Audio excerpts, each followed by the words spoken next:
अस्सलाम वालेकुम, welcome back to another video. तो आज की वीडियो में हम डिटेल से बात करेंगे पीटीई के बारे में कि पीटीई क्या होता है, क्या कनाडा में पीटीई एक्सेप्टेबल है या नहीं, और साथ ही साथ हम ये भी डिस्कस करेंगे कि इसकी मिनिमम रिक्वायरमेंट क्या है।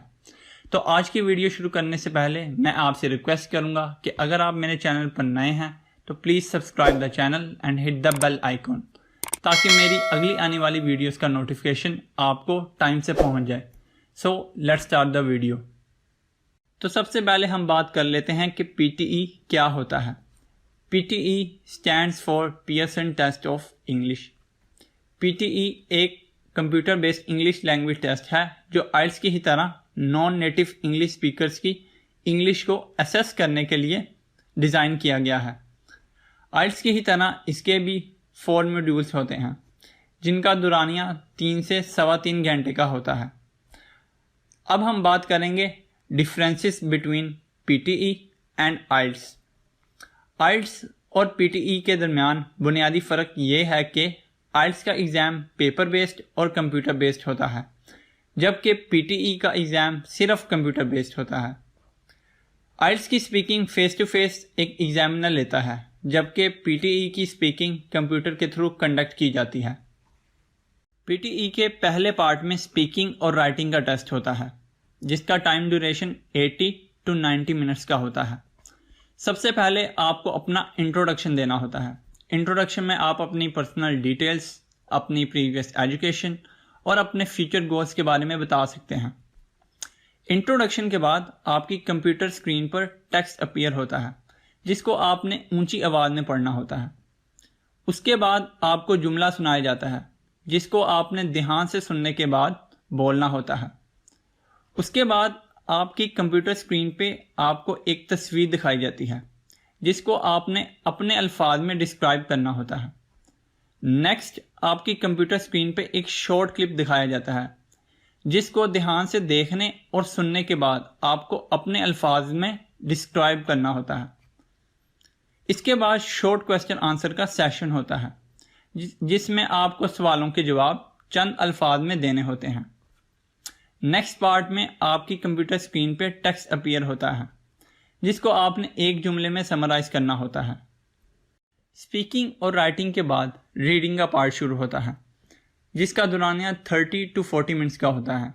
इसमें आपको 5 मुख्तलिफ टास्क हल करने होते हैं, जिसमें पहला task reading and writing filling the blanks, दूसरा मल्टीपल चॉइस मल्टीपल आंसर, तीसरा रीऑर्डर पैराग्राफ्स, चौथा फिलिंग द ब्लैंक्स और पांचवा मल्टीपल चॉइस सिंगल आंसर का होता है।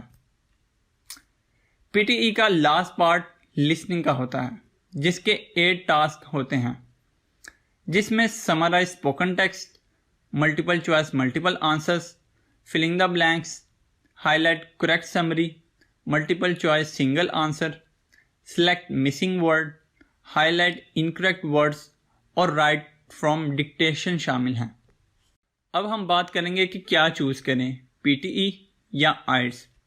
या कुछ लोगों के माइंड में ये क्वेश्चन भी आता है कि पीटीई और आइल्स में कौन सा टेस्ट आसान है और दोनों की वीज़ा रेशो क्या है। तो इसका आंसर भी हम इस पार्ट में कवर करेंगे। अगर हम बात करें पीटीई और आइल्स के वीज़ा रेशो के बारे में, तो ये मैटर नहीं करता कि आपने पीटीई किया हुआ है या आइल्स। अगर आपने अपने टेस्ट में अच्छे बैंड स्कोर अचीव किए हुए हैं तो ये आपके वीज़ा चांसेस को बढ़ा देता है। अगर हम बात करें पीटीई और आइल्स में से आसान टेस्ट कौन सा है, तो I think PTE is a bit easier than IELTS unless until you are well prepared for your exam. इसके बाद हम बात कर लेते हैं कनाडा में पीटीई एक्सेप्टेबल है या नहीं। The answer is yes. Almost 90% Canadian educational institutes मौजूदा तारीख में पीटीई को एक्सेप्ट करते हैं। But the fact is, as per the declaration of IRCC, if you are applying for Canada study visa under STS category, you have to do IELTS. STS और non STS पर मैंने एक अलग से detailed video बनाई हुई है, जिसका लिंक आपको डिस्क्रिप्शन में मिल जाएगा। लास्ट हम बात कर लेते हैं what is the minimum PTE score requirement for Canadian study visa. अगर आप बैचलर के लिए कनाडा स्टडी वीज़ा अप्लाई कर रहे हो तो आपको पीटीई में ओवरऑल 50 to 57 स्कोर रिक्वायर्ड हैं, जो कि आइल्स के 6 बैंड्स के इक्वल हैं। और अगर आप मास्टर्स के लिए कनाडा स्टडी वीज़ा अप्लाई कर रहे हो तो आपको पीटीई में ओवरऑल 58 to 63 स्कोर रिक्वायर्ड हैं, जो कि आइल्स के 6.5 बैंड्स के इक्वल हैं। तो ये थी आज की video. If you have any questions please comment below. मैं कोशिश करूँगा आपके क्वेश्चंस का आंसर नेक्स्ट वीडियो में दे सकूँ। अगर आपको मेरी ये वीडियो पसंद आई है तो please like and share this video and subscribe the channel. मैं ऐसी ही मज़ीद इंफॉर्मेटिव वीडियो आपके लिए लाता रहूँगा। टिल देन अल्लाह हाफिज़।